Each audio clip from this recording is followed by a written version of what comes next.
Draft your LCS team and earn money. Alpha Draft. Welcome back, everyone. We're going to jump into our next match in just a minute, but first we've got some Heartseeker Varus skins to give away. Now, we've been combing through Twitter for the best responses to our question, what's your NA LCS-themed Valentine's Day message or meme? And after careful consideration, we chose these gems.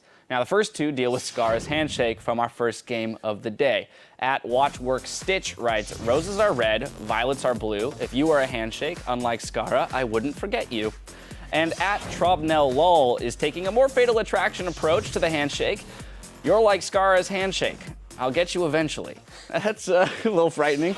But then our following tweets come from at Rayathe, and his mind is on tomorrow's rivalry match with this Valentine message. Lift brings damage. Afro's got the snare. Can't wait to see Reginald sporting pink hair. Now, they're not the only one looking ahead. At Stefan Miline writes, roses are red, violets are blue, TSM, TSM, TSM. And at Truist takes his inspiration from one of our casters with, I like you like I like my damage. Tons. Dash breathe. And finally, at Riv Doge says no relation, well, it has no relation to our own Riv, writes, I think my Valentine is Evelyn. Whenever I look over, she's not there. That's sad. That's a heartbreaking one. Why'd we have to end on a downer? Well, man, we got some amateur Dr. Seuss's out there. That's pretty good. Some pretty stellar rhymes. We'll keep those tweets coming our way. We're at LOL Esports and use the hashtag LCS. Now let's get back to the business at hand with our next bout, Team Dignitas versus Cloud9. These are two teams that are coming off a solid week 3 after a turbulent start to the season. So I want to ask each of you guys, what do these teams need to do to secure their victory here? Yeah, well, I'm going to look straight to Dignitas, and they looked more like they had confidence in their game last week against Team Liquid, and it's the first real shred of it we've even seen. When they had crumbs early in the season, you could tell there was some internal turmoil on that team, but the lanes in particular were playing aggressive. Even though Cloud9 did not play particularly well, the team trusted what they were doing, and it kind of unlocked them to actually show their skill level because there's some really good players on Dignitas. Yeah, and speaking of confidence, Kiwi Kid said that he thinks they're the second best bottom lane behind CLG's. Core JJ won lane against TSM's Wild Turtle and Team Liquid's Piglet. Lustboy shared some inside information on Twitter, actually, that he said that Piglet pushed Core JJ out of SKT T1's final tryouts. So it had to be a huge boost of confidence and to feel really good that he outplayed him. And then go 907. Yeah, that's crazy. Yep, well, that's all you have to say there, right? And then on the other side of things, of course, we've got Cloud9, and they've climbed their way into a tie for 3rd place after a pretty rocky start in the beginning of the season, and they're looking to reclaim their former dominance. Yeah. Woohoo, they did 2-0 last week. First time, you know. Arguably, they had an easier schedule last week. They played Teammate and Coast. They started the year, actually, with a killer schedule. So even this week against Dignitas and Winterfox, two teams that come into the week at 2-4, it should be good for them if they look to rebuild their confidence. The person that probably needs more confidence rebuilding than anyone else on Cloud9 is Hai, who struggled early on. But last week, he finished the entire week without dying, which is incredibly important for Cloud9 because we've actually heard in an interview that when Hai dies a lot, he stops being able to shot call, and that responsibility falls over to Meteos. But we know that Hai is a world-class shot caller, so him being able to play that role is the most important thing for Cloud9. Yeah, he doesn't have to carry with his play. He has to not die and then carry with his calls later on. But somebody who does seem to carry a lot of these games is Balls. He also had a great week, and he dominated the top lane as Rumble against Coast's 2v1 lane swap and a 1v3 dive. He really just upset that game. C9, they look like they have a new life in them, and they're kind of revitalized here and actually making new innovations. We saw the Banner of Command come out, which I absolutely loved. So nice. It closed out that early lead for them just beautifully. Yep, the Banner of Command, and then the presence of mind to stand in front of it so that it wouldn't die, block the culling so it'd stay alive. Secret Service Meteos. I mean, yeah, it's pretty great. It's pretty stellar play. And of course, confidence and momentum can benefit teams, but it's a double-edged sword because teams have to be careful that they don't buy into their own hype. I don't know if momentum's that useful for competitive because it gives you confidence knowing that you're doing well, but sometimes that can lead to overconfidence. I feel like us winning IEM San Jose kind of hurt us coming into the split because right when you win something, you're feeling good. You're like, oh, sweet, we got it. Don't worry, boys. Like, LCS will be no problem. And then we like 0-2, and we're like, well, shit. But for TSM, they went 0-2 and IEM San Jose, so it's, a lot more motivation. Like, okay, we don't want to have this happen again. We need to work really hard. So I think in a way losses can be more motivation than wins, but wins give you more confidence. So I think you can take something from each, and we just have to remember to, keep our heads straight and keep improving. Yeah, it's really funny that Meteos says that too, because that's probably one of Cloud9's biggest battles throughout NALCS history since they've been too dominant. Even their very first split, they were 25-3, and they walked into Worlds way overconfident. It's unfortunate that he feels like that happened again to them at the start of this split because they'd finally triumphed in some sort of international play. IM San Jose was their first international tournament victory, and they felt so good about that. But if it makes them slack off, they got to be careful. Better now, though, than at Worlds this year. Much right? better. So Yeah. making that Spring realization split. early in the spring split, maybe they can get through the rest of the year with that knowledge in mind. Well, without further ado, we're going to send it back over to Freak and Kobe for the play-by-play. Thank you very much, Dash. What's up, guys? We're going to go right into the starting lineup. So on the blue side is Team Dignitas. Gamsu in the top lane, Cloud9 in the jungle, Shifter in mid, Core JJ on AD carry, and Kiwi Kid on support. And on the red side is Cloud9. Up top is Balls. In the jungle, Meteos. Mid, high, AD carry Sneaky, and support Lemon Nation. The only problem with that is you do have to win games to get to Worlds. That's true. You can't just lose all my games. Oh yeah, we've had the best practice and prep for this. It's true. At least there's 3 slots, so no matter what, 30% chance they get to go. That's not exactly how that works. No, not really. It's okay though. You didn't take calculus. What? There's no calculus involved. I'm literally just saying 3 of 10 teams go to a world. I'm well aware. Okay. Just draw names out of hats. All right, so Lissandra right off the bat, I think that's an all-around good ban. Now, looking at this matchup specifically, Meteos has used Vi 3 times, which is very curious. But that makes me put a lot more pressure on the bottom lane here. Core JJ has shown a lot of success with Sivir, which is also very good against Vi. If Cloud9 really want to continue this trend and go with Vi, they might consider banning out, something like the Sivir for bottom lane for Core JJ, because him and Kiwi Kid actually have performed really well in lane as of late. So they take out, something from Kiwi Kid instead, go with the Annie. But the Sivir still remains. And the Jarvan is grabbed. Now, what I will say, though, is as we saw last game, as long as you don't target Sivir, Vida's okay. Thankfully, Xiao gave him a nice shiny They Ezreal have to 2 to AD carries to go after. Right. Great, there's another option. So they counterpick themselves, that's fine. But, we talk about how as long as High doesn't die too much, Cloud9 does well. Well, whatever, can't play with Vi, who cares? That's the thing. That's a really broad statement. And I know. I mean, people have to look at the actual in-game play. I feel actually like since there's so much pressure from fans and everyone giving High a bunch of flack for dying so much, it has changed his play style, and it's worrisome for me because he's been playing really, really safe now, which is so unlike High, and you lose a lot of things that he actually gained for the team with his really aggressive play style. And now I feel like, at least last week, it seemed like he played a bit too timidly. But we'll see how it rounds out now, because they have been recouping over the last week with their scrims, going a bit better. And right now, they've got a great team fight already picked up. Maokai with some single target peel for Kalista. And anytime you do have any sort of damage reduction, anything to keep Kalista alive, in those skirmishes, it's going to do great things for Sneaky, who was one of the earliest adopters of the champions, and definitely one of the AD carries, premier player in the world on Kalista. Absolutely. And I actually want to know, just as my own interest, what build he goes for. So he had gone for a Ruin King first last time we saw him play it. Ruin King into Hurricane, I believe. Yeah. I asked Charlie about it. He's like, yeah, every AD carry just has their flavor of the week builds. They don't necessarily have a reason for it. They just sort of build things in the order they think is correct, and it just changes every week or two. Well, Sneaky does have reasons. I was also talking to him, and he really likes the earlier spike of Blade of the Ruin King. But yeah, you're right.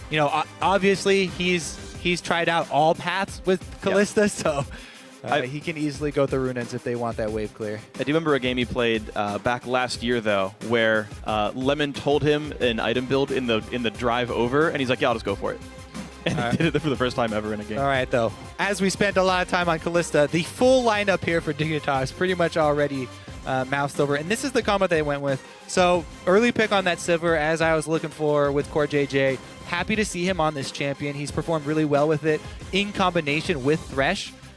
because Sivir, again, doesn't have her own dash, but the reposition with Thresh as well as her own ultimate and Spell Shield, she can actually do a good job avoiding the Maokai snare. And it makes the team fight really hard for Hai. So this is probably going to be a more split pushing oriented Zed. We have seen some teams actually try and utilize him as far as team fights go, but I expect Cloud9 to get some more cross-map play going. They usually like to trade objectives more effectively and go with a split pushing for Hai. Wow. And Nidalee is the grab here for Meteos. So yeah, the only champion he's won with so far is Vi. Everything else is lost for him, but Nidalee going to be the pickup here. One of the first jungle Nidalees we're seeing in North America.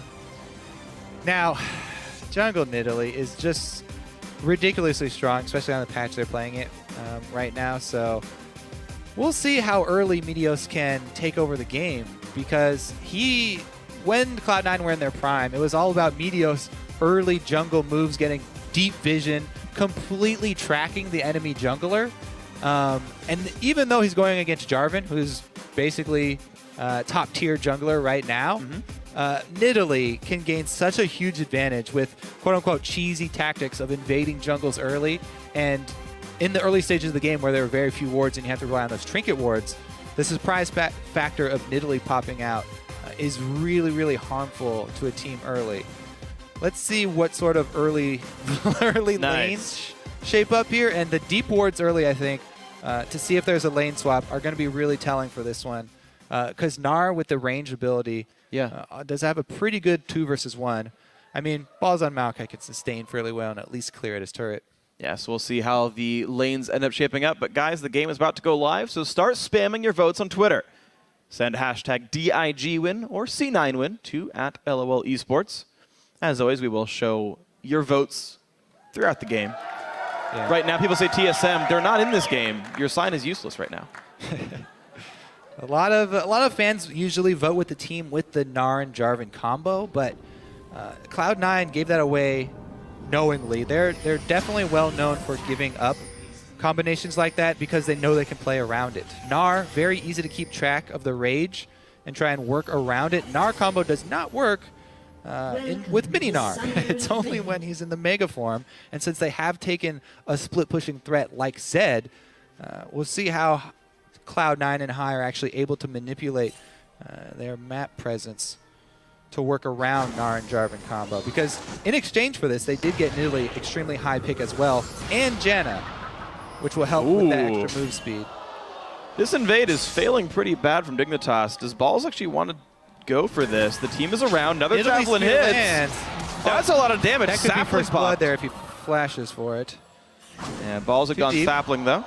It blocks a javelin. All right, so that is a flash lost by Cloud9 to start this game off. And no deep wards allowed for Dignitas, but they are allowed for Cloud9. All right, let's see. Now, Sneaky, extremely confident in his laning on Kalista, but Cloud9 as a team very, very, very much prefer lane swaps to get Balls ahead. And you can see Maokai here, one of the strengths, especially in swapping lanes like this, is that he can easily start this Wraith Camp by stacking up saplings at 1:20, because they last 35 seconds, immediately explode all of the little ones, and then he can either stick around, kill that big one, or immediately teleport him into a lane if there's a quick shove that they see.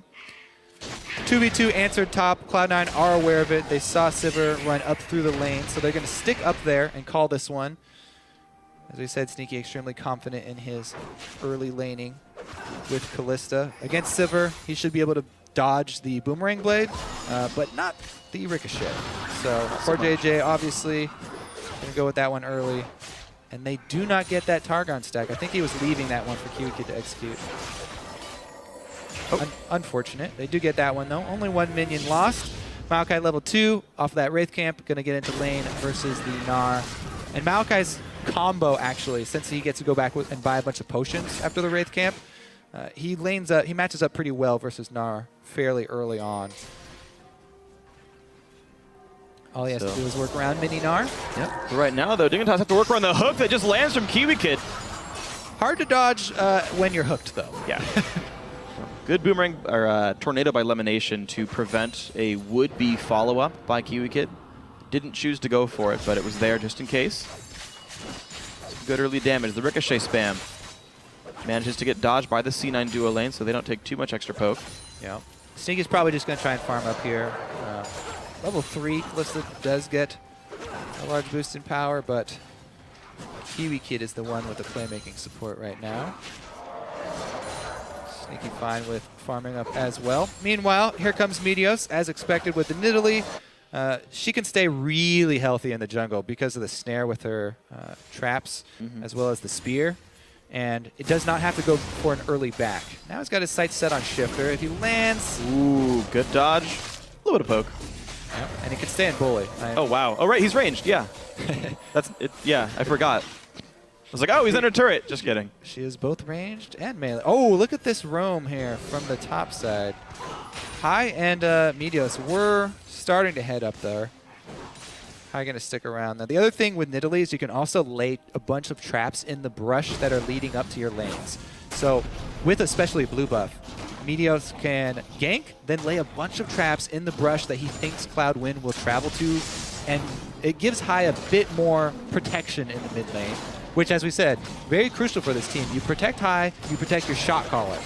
If he starts tilting in lane by getting behind, then the whole team suffers, and Meteos has to take over with the shot caller.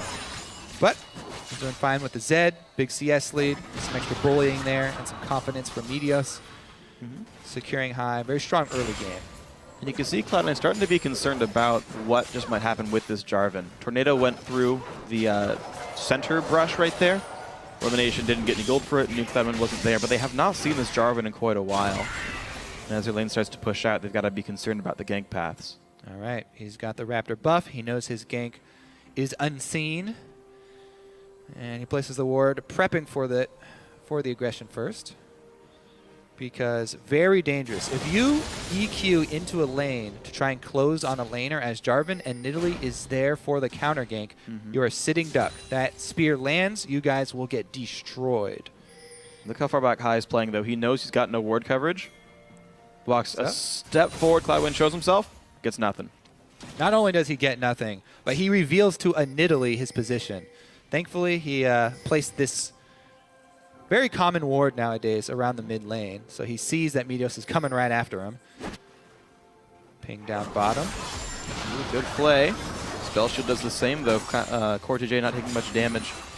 The duo lanes just trading close to equal, small CS lead for Sneaky. So far, the fan vote has been accurate every single game so far, by the way. So you guys on Twitter, stepping up today. They've been very sneaky. Oh! Hold on. Great hook, great play. Sneaky down to 300 health, but wants to re-engage in this one. Yeah, he's trying to get the best out of the trade. Even on the losing end of the trade, you can see the really strong AD carries. Try and get as much damage on the exit from the trade as you can possibly get without overextending yourself. Ooh, bit of a bluff right there. Oh. So, I do definitely condone going all in on a level 4 jungler. Just a little bit of a misstep there, though. Careful, though. A lot of health. Sneaky forced to summon a heal. Exhaust comes out as well. With a flash of CoreJJ. This duo lane's working real well for Dignitas. Repeatedly now, these guys have really stepped up the last couple of weeks. They have the pressure. However, if Sneaky's able to work up here, he can easily just go back at the Cutlass buy point rather than have to wait for an entire BF sword with Kalista. No ward coverage at all. Sends out the scouts. They saw him. Ooh, wow. No, you saw nothing. They pinged like mad right there, but Meteos sees something. Nidalee is a goodbye. Solo kill in the jungle. Meteos stalks his prey. And I just want to say that, last time, even though they saw Meteos coming after him in the jungle, there's nothing that Jarvan could do to chase him out, and Meteos left behind multiple wards in the jungle. So continuously hunting down Jarvan, as we were looking for, inside his own jungle. And he does finally find that first blood. We'll see what item path Meteos goes for. Some Nidalees have actually started avoiding going with the early tier. And Zed doesn't necessarily need the blue buff. It does benefit him. But Meteos could easily hog those if he wanted to go with a bit more greedy of an item path and get an earlier power spike to continue to make use of his lead over Jarvan. Just go some more straight AP. And it might be the path next. With First Blood, he's going to have a lot of money to buy items with. Immediate He's probably going to Vegas. go, fully upgraded jungle item. Yep. He is a very, very strong force.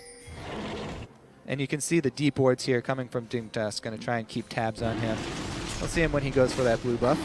He got himself a ward as well, but right now Dignitas trying to rely off these recall timings to sneak themselves a dragon here. They did swap their dual lane back to the bot lane after the initial trade with a BF sword. They look to push a different turret down to get the dragon forward as well. Very nice move there. Recall the BF sword, show bot, get a dragon. Yeah, so they called the lane swap. The thing is, they're going to get bullied, pushed in pretty hard up top here. You can see they already forced Gamsu off of that top turret because he doesn't have a lot of defensive ward, and Hai already threatened to move up from the mid lane. So it actually wasn't too bad for Cloud9.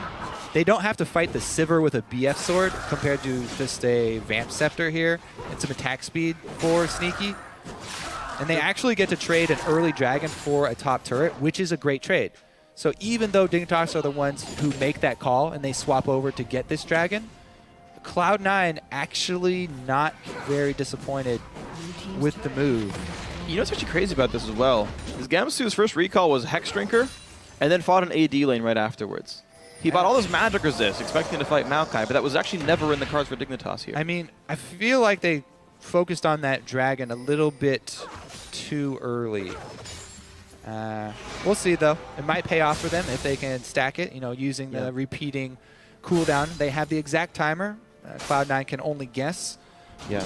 Try and look at the enemy. Try and look at your enemies constantly and check when they have that buff when it first appears, and then sort of estimate the time of the dragon. Yeah. I want to see if Dignitas can actually pressure the bot lane out. They're 2v1ing with a gigantic item lead. They're facing Catalyst Maokai. Can they pressure that turret down and equalize that score? It seems like it should happen for Dignitas. Balls pretty much just has to play around the hook. He's spamming his AoE spells, just trying to clear the waves. And he's doing a very good job of defending that bottom turret 1 versus 2. Uh-oh, there's a ward there. In comes Meteos. Nice hop over the wall, though. That was Meteos' flash for that honor. So, Dig gets away safely. No pressure in the bot lane, though. It looks like these guys got pulled back somewhere else. Yep, they got pulled up to the mid here. So that means Balls gets free time to farm down there on Maokai. This Maokai is getting a really easy route up to his Rod of Ages. He gets clear away a ward with no one against him, so a lot of that goes away. The Kalista Sentinel's also ensuring that there's really no good gank paths available into the bot lane either. Sneaky now, able to complete the full Cutlass, and he is going with the Blade of the Ruined King build once again. Has been his preferred route for a little bit now. Able to get the earlier spike, as well as more 1 versus 1 potential. And we're going to finally see CoreJJ put back into the bot lane. Back for a pickaxe. Still got nothing done with his initial 1v2. The other thing here, you can see the Cloud9. They really wanted to use this Zed split push for High, so they're already bringing it into action. And they swap him up to the top lane and bring their AD carry and support mid, where they can actually start to help Meteos control jungle. This is always really strong. When you can bring your support to the mid lane and your jungle's already ahead and you're on something like Nidalee who can continue to pressure the enemy jungle, it helps so much, especially since they already have the tether here for Lemonation. He doesn't really have to worry about the LeBlanc as much. Sneaky can always just put him in his back pocket, save him from the burst. Yeah. But even still, Lemon was playing on the defensive side of that one. CoreJJ, he's not going to get the kill. Oh, okay, there we go. Gets them both. Yeah, sorry, they actually only time out when they see you. When you hit them, they just move slow. They don't time out. You can, however, miss kills on Sentinels. So at 10 gold. Hey, man. And +1 CS, it's 0.01 fantasy points, guys. All right. Let's check back in on the split push, though, because the Hex Drinker early that you mentioned for building to lane against Maokai. Once again, Gnar not going to lane against Maokai. They've swapped the Zed up to the top. Hai can actually kill him in mini form. Now that Mega Form's popping, though, definitely don't want to go for that all in. Plus, Hai probably going to want his Brutalizer before he really wants to assassinate anyone. Cloudwind. Mega Gnar. Shadow used. That is the signal to go in. Flash burn, but the smite comes through. Looks like Dignitas still want this fight. TP comes in for balls. Will it for Gamsu? Of course not. He's already in the lane. Lantern Lantern comes in. Flash by Gamsu, though. Takes the javelin. Meteos so threatening. doesn't this want to go into jungle 3 in Italy. people. Wow, he's going with Rod of Ages second build too. So he's not going for the tier. He is going for a little bit of stacking. So that's what Diamond went for in their win over Elements. So, and it does. I mean, Link also did that with the mid lane Italy, I think. 2 games ago, yeah, not today, but last week. Yeah, and it gives you a little bit more health to jump in when you do connect with the spear. But see how it works out for Meteos on the jungle in Italy. There's the play of the Rune King completed for high. Actually not stopping at Cutlass and going for the Brutalizer early. Yeah, I'm not sure on the reasons behind those builds. I see them kind of differ a lot. He had exactly the right amount of money, so that's a good reason to do it. Yeah. I see a lot of Zeds really try and prioritize the early Brutalizer. I want to say Rune King's better when you're splitting against a tank. Somebody who's going to have a lot of health and a lot of armor, which diminishes the value of Brutalizer. It's also a bit safer when you get collapsed on, because you do have the extra slow and speed boost to try and escape. So since he's starting his split push so early, Blade of the Ruined King, a bit safer option to complete. And again, they swing him down bottom. He's going to get pressure on the bottom turret while they feed all of the mid lane CS over to Sneaky. Try and get him up to the second item. And that means all of Cloud9 is here and available. Balls does not have teleport, so he doesn't go top lane. He stays on the bot side with his team.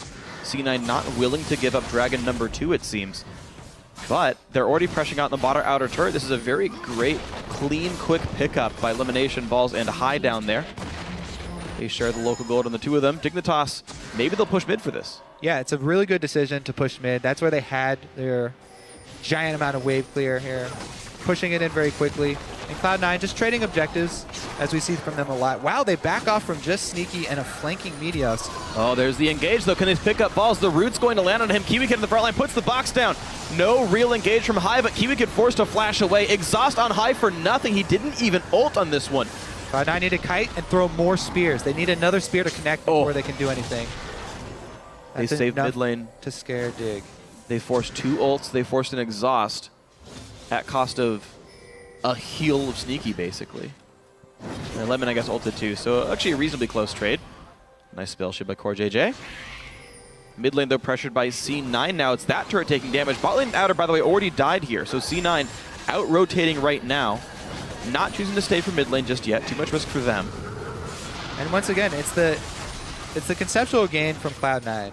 They give away Gnar, Jarvan on purpose, and then have split push. They take the Zed pretty early, mid-draft, and they try and work Dignitas across the map. You know, force them to make these difficult decisions that Cloud9 are known for forcing their opponents to make. Now they can keep it up, though. They got the really big cooldown out of the way, which is Sivir Ultimate. That's Dignitas' biggest move here, is Sivir Ultimate and flashes on their Gnar Jarvan combo. There is one big risk, which is the fact that there is no ulti up for Lemonation right here. If the fight starts, I don't think they can really stop it here from Cloud9. Will Cloudwind want to start it, though? The answer so far looks like no. Meteos and Sneaky will claim themselves the Dragon. So 1-1 on Dragon, C9 3-1 on turrets. Big lead for them. I mean, the call was made. You kind of seem like, oh, why did Cloud9 force that Dragon? They're the team that's supposed to be pulling Dignitas across the map. The reason is that, once again, they're paying attention to the bar on Gamsu, and he had just exhausted Mega Form, so they know they have an open window here, and they work around that. They know that this Dignitas team really relies on either Sivir Ultimate or flashing in to get this Gnar combo off. If the Gnar and Jarvan combo cannot lock down their backline here, then they can actually even go for these neutral objectives. And Cloud9 take the window, capitalize, and get it uncontested. Well done by Cloud9. They are winning by every measure you could think of in this game. Even every, not quite every single lane, not just yet. Almost every single lane winning in CS as well, so. Great start for these guys. Looks like Hurricane will likely be the next pickup for Sneaky. My guess off that dagger. Yeah, definitely. Could be a Zeal, you don't know. I mean, once you've already got the Blade of the Ruined King, the second attack speed item, not only does it make you jump faster than you can even walk, but also the on-hit from Blade of the Ruin King applies to everything as well.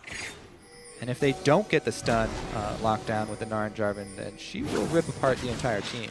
One thing to think about, though, with Sneaky is the way Hurricane works right now, until all of the bolts hit the target, you actually can't attack again. So you can actually nerf your attack speed by buying a Hurricane, or you can overbuy attack speed once you've got Hurricane, and the extra attack speed will be useless because you won't attack anyway. Ruin King Zerkgreaves Hurricane is going to be like 2.1 attacks per second, which is past what that cap tends to be with the Hurricane bolts. And we actually saw that kind of happen to Mash when he went for Phantom Dancer third. Yeah. It actually was a fairly useless item for him. So something that Sneaky will have to keep in mind with his builds. Well versed at working around the attack speed scaling of Kalista, though. And it's always ever so nice to be able to reset that rend. Oh, yeah. Fighting near minions. He's so confident with all of these deep wards that they have on the red side jungle that they can even send their AD carry to split push. I mean, I guess they just had High having to buy right then, so that's why they're not using him. But Sneaky taking up the split pushing job because he was in the right spot at the right time, and they have the vision to cover it. Hard engaged elimination, forced to ult and flashed away. Pretty big cooldown with the flash. But once again, Sivir ultimate down. And Sneaky's already up to the turret.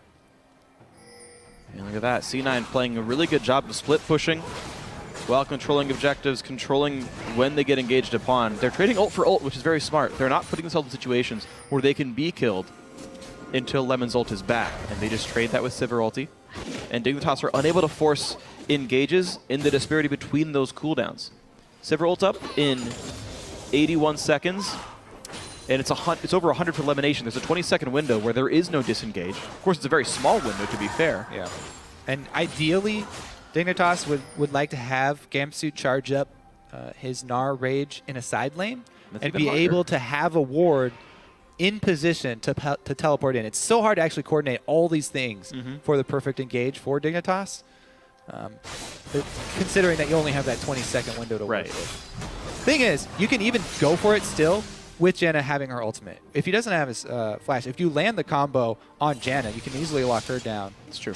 Very quickly. And again, just stun her into the wall, and you guys are probably going to be fine. We'll see so if far, though, make that happen. Yeah, not able to pull it off so far. And Cloud9, ever so diligent in their deep ward coverage. Everybody passing through leaves a ward through this red jungle. High making his move down to the bottom lane. Leaves one as well. Meteos picks up a couple more, and Ball's doing his part as well. So over and over again, just wards get, lanes get swept up, wards get put down. C9 happy to play this game nice and slow as they power themselves up. It'll actually take some time until High can one-shot a tank, but super late game, Zed can actually kill even tanky junglers and top laners with his full combo. So Last Whisper going to be a big component of that when it does happen. Yeah, Gnar starting to build that armor. Feels much more confident split pushing against either the Kalista or the Zed. I will say I'm a bit surprised they weren't poking at the Hexdrinker weakness for longer, though, since there's still no major defensive item completions against AD champions from Gamsu. Yeah, so the one matchup we saw with High and Gamsu, High didn't have any deep wards. Ah, true. So. Jeez. Holy moly. He's got his blue buff. So one spear landing on the mage who cannot get life back through lifesteal and creeps means that they are going to force Dignitas in all 3 lanes, and they get to take something out of the jungle. Just from that one spear landing, they're able to earn another blue steal. And I wonder when Dig can get themselves into some decent footing. They're going to try one more time. Sivir ult up, flashes for both Jarvan and Gnar available. And no flash for Lemon. If they can collapse onto Cloud9 and pin somebody down. Okay, look for High. Presses W twice. One more, he can search the web. But it's going to be a Baron attempt here. Looks like there is Dragon. no vision control. Dignitas are not aware. Beautiful play by Cloud9. They never looked like they were trying to set up Baron, but by the way, they were. They are just warding everything all the time. Kiwi Kid's like, oh, crap, guys. Dodge that spear. Nope. Take the hit. Puts the box down. Wraps himself up. Is hunted by Meteos, but nothing doing there. The flash engaged by Balls, so the fight starts. Kiwi Kid goes down. Turns him into yogurt. Now on the backside, Cloud cannot do nearly anything to Sneaky. That is a 2 for 0. Dignitas forced to run. Why'd they even try to fight at all? Whew. Gonna have to hug the turret here, and with Baron, don't think they can even defend it. Cloud9 just gonna march right into the base. If they can't defend that one, 10 more seconds for Kiwi Kid, 18 on Cloud. Should be an inhibitor turret as well. Oh my gosh, so much getting picked up here. Inhib will, in fact, be exposed. 6 seconds on the Jarvan respawn. Cloud9 will stay for this one all the same. Middle inhibitor goes down. 24 minutes in. Cloud9 already got a Baron and a downed inhibitor. Can't oversay this so much. Like, Cloud9, what they do to you when they're playing against you, not only do they dump deep wards into your side of the jungle. All right, well, let's see here. Because Kiwi Kid goes to check. Now, I guess if you're going to go check if they're doing Baron, might as well wait for the rest of your team. But maybe he was just trying to scare him off. Now this, they have a Mega Gnar, and they have Jarvan. Jarvan jumps in, he gets a Cataclysm down, but look at Lemon Nation.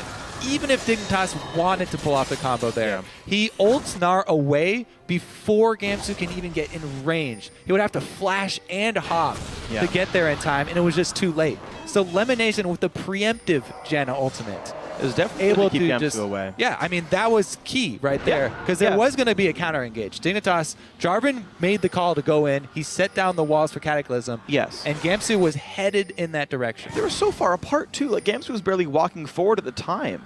It was actually, to me, and I agree with you that it was great by Lemon. It just felt still a little bit asynchronous.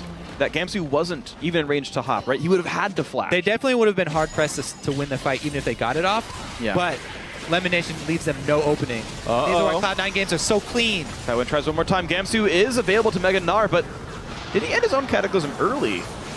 And look at this, no engage gonna happen there. Cloud ult is down, was not followed up by Gamsu yet again. Second time in a row now that Jarvan plus Gnar don't pair up. Pulse taking some of the Boomerang Blade damage. And now inhibitor turret number 2 might go down. The flash engage lands onto everybody. Is the fight going to be enough though? High comes into the back line, looks for CoreJJ. He just might pop. 2 for 0 so far. Sivir does live, but a couple kills get traded back. Shifter looks for a little bit, but won't find anything. Down goes the inhib turret. 4 for 1 there. Cloud9 with the gold lead. Just survive, and now they look at the Nexus. 26 minutes in. Holy crap, what a quick game. C9 maybe looking back onto form. You could say that. Yeah. I mean, this is basically classic Cloud9. They split pushed, they forced difficult decisions on Dignitas, and once Dig committed to a decision of having everyone try and pick off high and go for the dragon, they instantly get the Baron and win the game off of that one Baron. Yeah. Ridiculous amazing. execution from Cloud9. They gave up 1 kill all game, and that was in the game-winning team fight with a Dove and inhibitor turret. Yeah, we finally see a flash Gnar ultimate. Too little, too late. Sneaky, just ridiculous. His Kalista was already at the point of having a BF sword on top of full attack speed items. So he's easily able to clean up that fight inside the base even. So Dignitas, they found the engage exactly once. They had about 3 misfires before then. C9 played so well at getting away from the attempted engages and just poked, and split pushed until things fell apart. Well-controlled game, right? Happy to give up dragons. No unnecessary picks. And Dignitas, that's a tough loss to take because there's so little you can look at to say, well, what could we have done differently? There's only 20 minutes in the game. I don't know. 3 things happened. Here's the thing. There are a lot of things you can go back to. Remember step 1, when they were in the lane swap. They had the Sivir with a BF sword. Yeah. Kalista had a Vamp Scepter. And they lane swapped down to take the early dragon. Cloud9 do not care at all about the early dragon. That's true. They'd actually rather take that turret. Yeah. And Sneaky and Lemon easily push in for the turret. And they come at it really ahead on that exchange. That's true. Basically, both times Dignitas committed down to the dragon area. Cloud9 take a much higher ranked objective for it. Yeah, no, you're absolutely right about that one. I forgot about the lane swap. That was a pretty severe misplay. I do love the ward control that C9 kept up. They absolutely did a better job. And think about Dignitas, right? They used to be running with Crumb for the last year or so, who would pretty much sightstone every single jungler he played. Was one of the few new jungler players as well. Just a guy who put down more wards than almost any jungler in the NALCS. They no longer have that player. Dignitas lost their number 2 warder, essentially, and Cloud9 has to make up for that, or the rest of the team has to make up for that. And you saw a big disparity in ward control. And they're playing against Nidalee, the most oppressive jungler right now as far as invading your jungle really early on, and Meteos just destroyed him. Yeah, so absolutely great play by Meteos and the rest of Cloud9. The fact that he was solo killing the enemy jungler in his jungle. Yeah, that's what Nidalee does. Yeah, well, yeah, but still. You are not a jungler. You haven't had to deal with this, Freak, but for the last couple patches. I have to deal with her attacking me in bot lane turret. There you go. Yeah. You get it when she shows up with double buffs. After killing my jungler, yeah. There you go. No, don't worry. That happened enough to me plenty. So, of course, well done by everyone in Cloud9, right? Like that was a Cloud9 type game. Quick, decisive closing. We talk about how sometimes we see 2015 games end up being a little bit longer than normal, but really, games like really that fast. bring down the average. On the current patch, that is one of the fastest games that we have seen. Just one Baron and ending it. Really good job by Cloud9. And also remember, they took steps to prevent anything from going wrong here. Meteos, where did he focus early? Mid lane. He was on both sides of mid lane, watching out for High, ganking High's lane, throwing down traps for High to make sure that Jarvan wouldn't get in there. Then he went with the deep vision. He was like, there's no way this Jarvan is going to turn around the game. And he eventually found Cloud9. Yeah, so of course, C9 closed the game out with a great Baron attempt towards the end of that. We actually have a replay of that Baron attempt. We can pull that one up for you guys. Kobe, this is the attempt to get Zed. Remember when we talked about these decisions that Cloud9 pose to their enemies? Dignitas, they have to catch somebody with this constant split push. They're just bleeding objectives. So they make the call to actually try and catch High here. So down by Dragon, they go for High. They're timing this with the Dragon respawn. You know, maybe if we don't get him, then we'll just grab this Dragon off of it. But Cloud9 have moved all of their vision coverage over to Baron. They used to have everything in this red side jungle, but they stopped their split push down there. They had High play more defensively, and they moved everything up to the Baron side. So Dignitas, they think that they've chased off Cloud9, but no vision on anybody else. Only Kiwi Kid here. He's like, oh, you know what? They're probably going to take advantage and do Baron. Goes over to check it. Again, Nidalee, extremely oppressive jungler. Meteos, they're so confident in this because they knew everyone was at Dragon. He didn't even have to stick around to smite Baron. He leaves to zone off the team. And then, once again, I just want to highlight Lemonation here. Jarvan goes in. Cataclysm goes down immediately. As soon as Lemonation comes out of knockup, he ults and doesn't let Gamsu even enter. So, you brought up the point, even if Gamsu was able to get off that Gnar and Jarvan combo, they would have had a difficult time winning the team fight. Yeah. But he didn't even give him the chance. Nope. So that's why it's such a clean game. They don't even give you the chance, and then they push down mid. Yeah, so again, beautiful stuff by Cloud9. They continually have played that game so well. They had like 7 wards around that Baron area. It was really glorious. I like the efficiency that they ward with because they just pile their wards all in one spot. Early game, it was the red side jungle, and later in the game, they moved it straight up to Baron just in time. Meteos and High on your screen here. We're going to be hearing from them. Those were 2 of the big guys getting those mid lane centric wards down. High buys like 3 wards per recall the entire game. Meteos, his first back was Trailblazer and a pink ward for High. Dropped that one down right away. Just vision control is definitely one of the big things that C9 has to their lead. I'm glad to see them keep that hallmark because that was the way they won that game, was just not allowing any options for Dignitas. Well played by them. But you saw him on the screen. We're going to see him again. Let's see what the pros have to say about that match. Dash is joined at the analyst desk with those 2 guys from C9. Those 2 guys indeed, Freak. High and Meteos. One of the fastest wins we've seen in this current iteration of Summoner's Rift. And Meteos, I want to touch on that, the confidence clip that we saw during the game, where you were talking about how it can be dangerous for a team to have a boost in momentum and confidence. Games like this, though, have to give you guys an extraordinary amount of confidence. So where do you draw the line between coming out of this game with like, yes, this is the kind of, the form that we want to be in and we can roll with this, and hey, let's not get ahead of ourselves? I think it just comes down to not getting complacent because when you win games, obviously it feels good. You can look at what you did right. But it's pretty easy to just go over a replay where you win and just like look at all the good things you do. Like I could go back, watch me kill a drive and be like, oh yeah, I'm so good at the game. But in reality, we should be looking at the things we need to improve on, because no matter how well you play, there's always stuff you can be doing better. Maybe we could have worded better. There were some plays we missed out on, just stuff like that. So I think it's just about always looking to improve instead of just trying to think you're good. Hi, you've always been very outspoken and critical of your own play, about how, even when we spoke to you last week, you were talking about how one of your biggest points of failure right now for the team is the amount of deaths that you were racking up. Well, last week and in this game, you're doing phenomenally in that area of growth. What else are you looking to individually to improve upon, as Meteos said, out of these victories? Well, even though we win, there's still things we could have done. As an example, when they did the 3-man gank on me top, and we had balls teleport in, I could have told them to cancel the TP so we would still have it on a shorter cooldown. Even though it's like a minor thing, that's something that we could have done better. And as Meteos said, there are always things that you can always work on to improve on. And I had 100% of our team's deaths that game, so maybe if I didn't die, that'd be cool too. But well, yeah. I mean, the deaths, as long as the deaths are coming with a purpose, right? That was something that Jad actually spoke about earlier in the show today, was that, deaths are okay if they're the catalyst for something, or if they're in, the grander scheme of things, achieving something. But when we look at games like this where you guys had such an early lead, and you do this consistently, right? At 20 minutes in, you had 1 kill to 0, you had 3-1 turrets, you had 5K gold lead, and you were 1-1 in dragons. That's a gold disparity, kill disparity, and a dragon differential that we very rarely see. What do you attribute that to on your team? Because you guys do it day after day. I think we as a team just played very well that game for the most part. We played very safe. We had a lot of vision up, so we could always see what they're doing.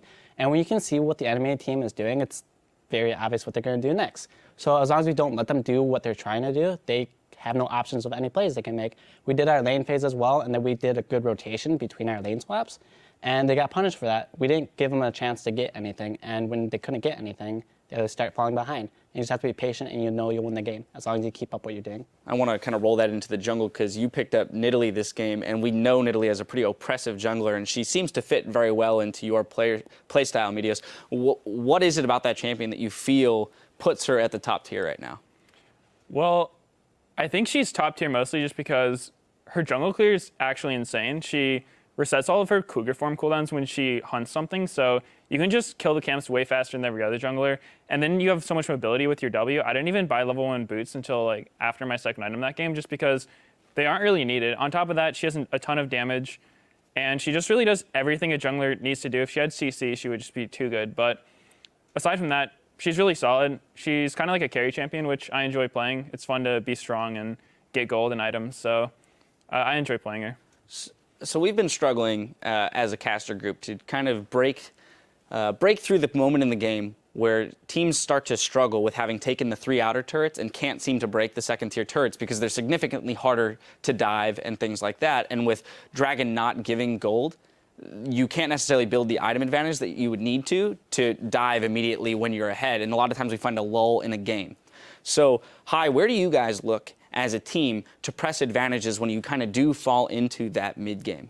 Well, we've actually had discussions about this before where we take all 3 outer turrets and we don't know what to do after, just because those second tier turrets are insanely ridiculous. You can't really take those turrets even if you're a little bit ahead unless they die out of there. So you're given a few options left. You either have to do Dragon. If it's dead, you can't do that. Baron doesn't spawn until 20 minutes, so you can't do that either. So your only option is basically to ward up and see what they do. If they try to get a fight and you get a good fight, then great. If not, you're basically left to just farm or try to get a pick. But there really aren't that many options to do after those first 3 outer tiers are gone. Do you feel like there might be kind of a resurgence of siege comps, with the ability to disengage in order to maybe make an effort at pushing those second tier turrets before that 20-minute mark? I don't even think a siege comp could take that second tier turret, honestly. If they're there defending it, it's much easier to defend the turret than it is to take the turret. So at the moment, you're really not given many options to do pre-20 minutes. And so Nidalee, again, is another one of those junglers then, if you're looking to capitalize on the vision control that you guys play, do you think that that is one of the stronger, or what, I should rephrase the question as, what other junglers would you look towards Meteos, aside from Nidalee, to capitalize on kind of mid-game vision control and pick potential? Well, pretty much all the junglers that have been meta for a while are probably still always going to be good. You have Jarvan, Lee Sin. Elise got nerfed a little too hard to do it anymore. And then there's Vi. So all these kinds of mobility, CC, damage champions who don't really need too many items, so you can buy Sightstone. Those are always going to be, the popular junglers for a while, just because you can ward up, you can get picks on them when they try to clear your wards, and they sort of just accomplish what a jungler needs to do. Hi, there's been some question raised about your health as that photo was put out on the web of the wrist guards or braces that you were wearing. I just want to give you a moment to touch on that. How are you feeling? What's going on there?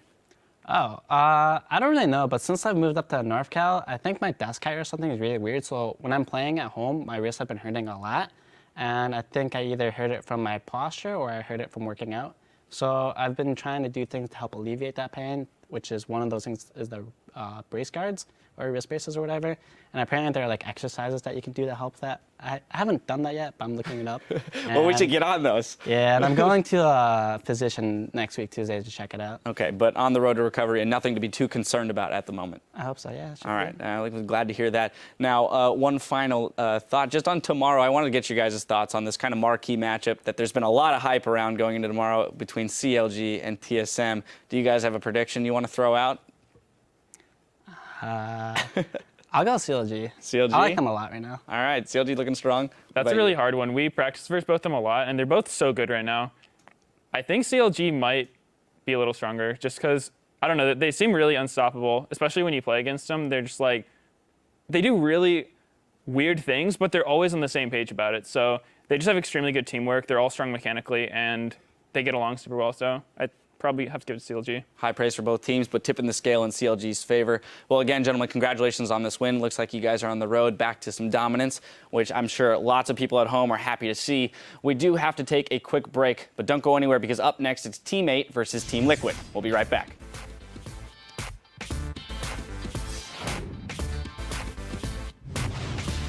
The flash engaged by Balls, so the fight starts. Kiwi Kid goes down. And the flash engage lands onto everybody. Is the fight going to be enough, though? High comes into the back line, looks for Core JJ. He just might pop. C9 looking back onto form.